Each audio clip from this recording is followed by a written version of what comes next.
তবে স্কিনে যত রকমের দাগ ছোপ রয়েছে তার সবটাই হাইড করতে পারে। আর প্রত্যুষা আমার কাছে একটা এয়ার ব্রাশ মেকআপের বুকিং ছিল, যার কারণে এয়ার ব্রাশ করার আগে আমি হালকা একটা প্রিবেস করে নিয়েছিলাম।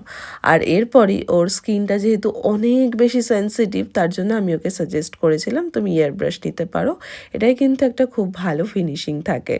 আর সেই মতো ও আমার সাজেশনে এয়ার ব্রাশ নিয়েছিল, আর এখানে ওকে আমি সেটাই করছিলাম যেটা ওর স্কিনে যায়। এয়ার ব্রাশ হলো ভীষণ ন্যাচারাল একটা মেকআপ, যেটার লং লাস্টিং বা লংজিভিটি অনেকক্ষণ থাকে। আর এটায় কোনো হেভি বেস বা কেকি বেস হওয়ার কোনো সম্ভাবনা থাকে না।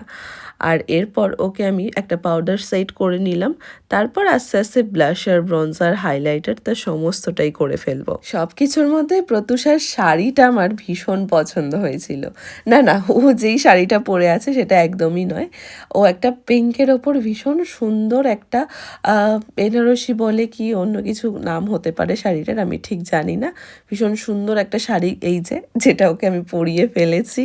এটা একটা আমি একটু রাজকীয়ভাবে ওকে আমি পরিয়েছি হাতে আঁচলটা দিয়ে। এই যে দেখো পুরো শাড়ি ড্রপিংটা এখানে দেখা যাচ্ছে। এরপর আমি একটা একটা করে ওকে জুয়েলারি পরিয়েছিলাম। ও না এই সাজটার সাথে ভীষণ ভেবেচিন্তে জুয়েলারিসগুলো রেখেছিল, মানে যেটা যেটা ও চায় সেরকমভাবেই ও জুয়েলারিস রেখেছিল। এরপর আমি ওর হেয়ার স্টাইলটা করব।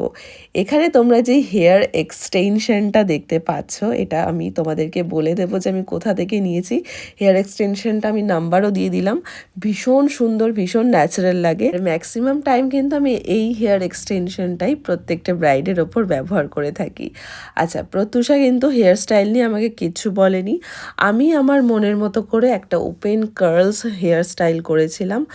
আর চলো এবার আস্তে আস্তে তোমাদেরকে দেখাই। তার আগে আমার ব্রাইডকে ওকে দেখিয়ে নিয়েছিলাম ওর পুরো গোটা লুকটা, কারণ অনেকক্ষণ ওকে দেখাইনি। আর ওর মধ্যে না একটা বেশ ভালো কনফিডেন্ট ছিল আমাকে নিয়ে, যে আমি ওর মেকআপটা যেন তুড়ি মেরেই ভালো করে দেবো, মানে ম্যাজিক করে দেবো ওকে।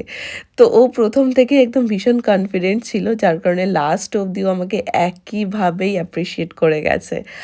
আর এই যে দেখো প্রত্যুষার ফাইনাল লুক,